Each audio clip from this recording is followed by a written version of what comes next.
लोग मतलब अवश्य होगी, अवश्य होगी।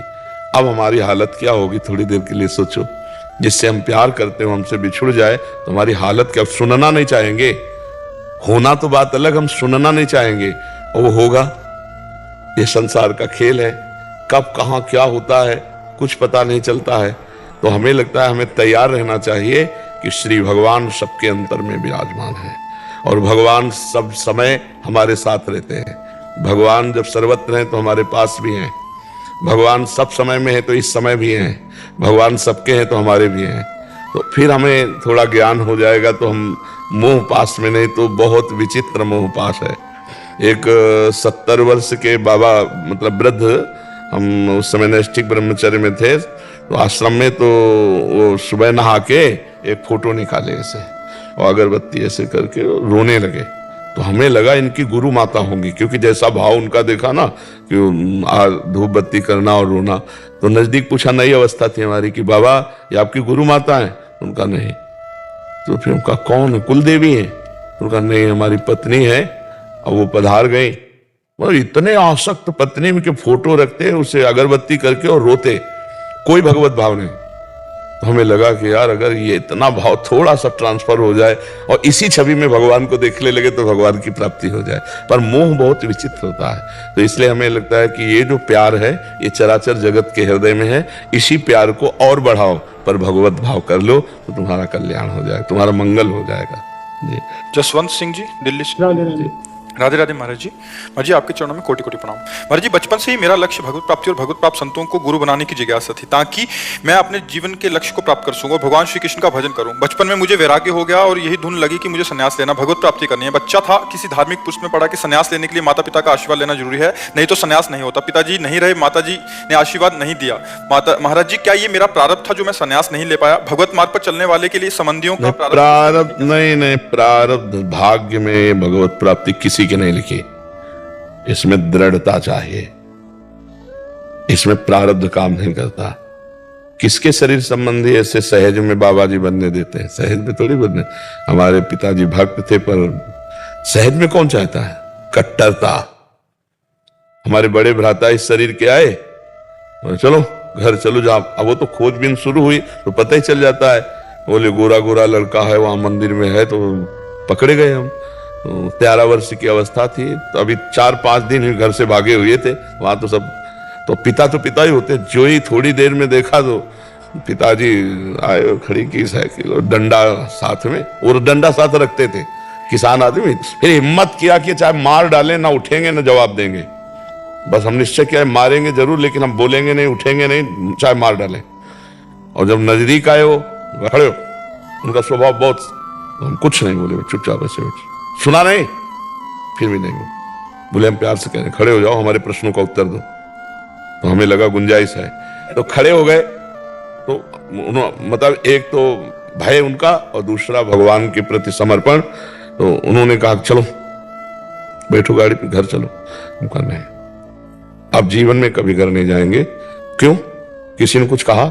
हम कहा नहीं, और रोने लगे। हम कहा हमें भगवान चाहिए, हम भगवत प्राप्ति करना चाहते हैं, आपका हमें आशीष मिले और आप जाओ, हमें छोड़ दो भगवान के सारे। पता नहीं क्या हुआ, एकदम उनकी मतलब मति पलटी हो, ऐसे ऐसे छाती से लगाया और कहा सच्ची बात भगवान प्राप्त करना चाहते हो? हम कहा सच्ची बात। पर तो ऐसे ऐसे खोपड़े में मेरे हाथ फेरा और कहा अगर ऊषर में भी बैठोगे ना तो आशीर्वाद देता हूं, फूलों की वर्षा होगी। पर एक बात जिंदगी में अगर हमें सुनने को मिले कि किसी माँ बहन की तरफ देखा है कि तुम्हें इतनी बात समझ लो, तो हम कहा जिंदगी में ये बात आपको कभी सुनने को नहीं मिलेगी। और बोले जिंदगी में कभी लौट कर गांव की तरफ मत देखना। अगर वैराग्य लिया तो फिर भगवान की कृपा से, उनके आशीर्वाद से ये मोहरा टला। दूसरा मोहरा माँ का बहुत बड़ा, ये बहुत सबसे बड़ा होता है। इसमें थप्पड़ का भय नहीं था, इसमें आंसुओं का भय था, क्योंकि ये टालना बहुत कठिन होता है। जो ही सुना अम्मा आ रहे हैं, क्योंकि जाग बता दिया वो नहीं आएगा, वो बाबा जी बन गया पक्का। जो ही माता जी को, तो हम फिर भगवान से प्रार्थना की कि हे भगवान माँ से बात करने की हमें सामर्थ्य दो, क्योंकि उसके आंखों की आंसुओं के सामने, और वो कोई प्रवचन थोड़ी होते हैं, वो तो हृदय की मार होती है ना। अब जो ही आए सो दौड़ के ऐसे बबुआ गले, हम कहा अब तो ढेर हो गए, अब क्या उत्तर दे, और रो रही है ऐसे। हम कहा बैठो अम्मा, बैठे। हम कहा आप हमें बताओ जिस मार्ग में हम जा रहे हैं क्या गलत है? बोले कभी नहीं गलत है। कभी नहीं कहूंगी कि गलत है। रात दिन भजन करना, पर जब तक हम जीवित रहे, हमारे सामने घर में रहो और तुम भजन करो, केवल भजन करो। हम कहा अम्मा ऐसा नहीं होता। जब गांव गली में घर गृहस्थी में रहा जाता है तो निरंतर भजन नहीं होता, वो साधु संग और लक्ष्य से होता है। तो हम कहा भैया हम भगवान के मार्ग में, आप दोबारा कभी हमारे सामने मत आइएगा। उठी और ऐसे मस्तक पे हाथ रखा और कहा जिंदगी में कभी हम तुम्हारे सामने नहीं आएंगे, जाओ भगवान का भजन करो। बस वो मरी की जी, पिता मरे की जी, पर जब से निकले तब से आज तक तो कट्टरता, अपनी कट्टरता, अपना लक्ष्य दृढ़, मर चाहे जाऊं, नहीं नहीं नहीं, भगवान के मार्ग में चलूंगा। हमारे प्रारब्ध में नहीं लिखा कि हम भगवत प्राप्ति करेंगे। मनुष्य जन्म भगवत प्राप्ति के उद्योग के द्वारा, प्रयत्न के द्वारा होती है। तो हम प्रयत्न के द्वारा अपने प्रारब्ध को शिथिल करके आए, और अगर उन्हीं की बात में आ जाते तो घर परिवार संसार, जब भगवान के मार्ग में चले तो कितने कष्ट हुए। पूरा जीवन जवानी गंगा के किनारे कष्टप्रद, बस गंगा के किनारे को, क्योंकि गांव गली में जा नहीं सकते। आज 13 से 55 वर्ष की आयु का यात्रा हो गई, भगवान निपटा दे। अब किडनी फेल है, जब 3 दिन भगवान रखे। अरे तो इसमें कट्टरता चाहिए। आप कट्टरता से चूक गए, इसलिए गृहस्थी में चले गए। प्रारब्ध इसमें जोर नहीं कसता, इसमें पुरुषार्थ काम करता है जी। तनिषा जी। राधे राधे महाराज जी। महाराज जी आपके चरणों में कोटि कोटि प्रणाम। महाराज जी मेरा प्रश्न है कि भक्ति मार्ग पर कैसे टिके रहें और क्रोध मोह गिरा देते हैं, कैसे कम करें इसको?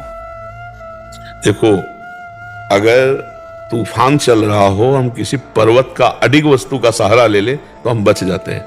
ऐसे काम क्रोध लोभ मोह मद मत्सर, ये तूफान है, तूफान। ये हवा नहीं है, ये तूफान है। किसी को भी उड़ा सकते हैं, किसी को भी भ्रष्ट कर सकते हैं। तो सबसे बड़ा जो अडिग स्थान है वो भगवान बता रहे हैं। सबकी ममता ताग बटोरी, मम पद मन ही बांधी बर डोरी। सबकी ममता बच करके, रस्सी करके मन को मेरे चरणों में बांध दे। भगवान के चरण अडिग हैं। भगवान के चरणों को काम क्रोध लोभ मोह मद मत्सर कोई नहीं उखाड़ सकता। भगवान के चरणों को उखाड़ना तो बात जाने, भक्त के चरण को नहीं उखाड़ सकता। जब बार बार रावण ने कहा भगवान श्री राम को मनुष्य मनुष्य नर, तो उनका तुम उनको केवल मनुष्य समझते हो, मैं उनका एक दूत हूं, मैं एक क्षुद्र दूत हूं। और ताल ठोकी और कहा मैं पैर जमा रहा हूं, तेरी सभा में कोई वीर हो तो उखाड़ के दिखा दे। अगर मेरे पैर को हिला भी देगा तो राम जी वापस चले जाएंगे, सिया जी हार जाएंगे। कितनी बड़ी बात स्वामी की, इतना बड़ा अधिकार थोड़ी सेवक को होता है। सिया जी को हार जाएंगे, वापस चले, उखाड़ दे पैर। राम प्रताप सुमिर पन रूपा, किसी की ताकत नहीं। जब भक्त का चरण नहीं उठा पाए तो भगवान का चरण कौन हिला दे। तो अगर हम काम क्रोध लोभ मोह मद मत्सर से बचना चाहते हैं तो हर समय नाम जप करते हुए भगवान के चरणों का आश्रय लें। भगवान के चरण इतने मजबूत है कि हमें कोई हिला नहीं सकता, हमें कोई डिगा नहीं सकता। और अगर भगवान के चरण नहीं तो ना तपस्या रोक पाएगी, ना कोई साधना रोक पाएगी। जिस समय ये वेग आते हैं ना तो सब ज्ञान अपहृत हो जाता है और वो वही करता है जो मन कहलाता है। जो मन कहलाता है कि भाई ये करना वही करना है। तो इसलिए भगवान के चरणों का आश्रय, हरिशरणम हरिशरणम हरिशरणम। सनकादि भी जपते रहते, निरंतर सनकादि भी जपते रहते, तो हमें भगवान का नाम जपते रहना, भगवान की शरण में रहना, उसी से सब ठीक हो जाएगा। जय प्रकाश प्रजापति जी, गोरखपुर।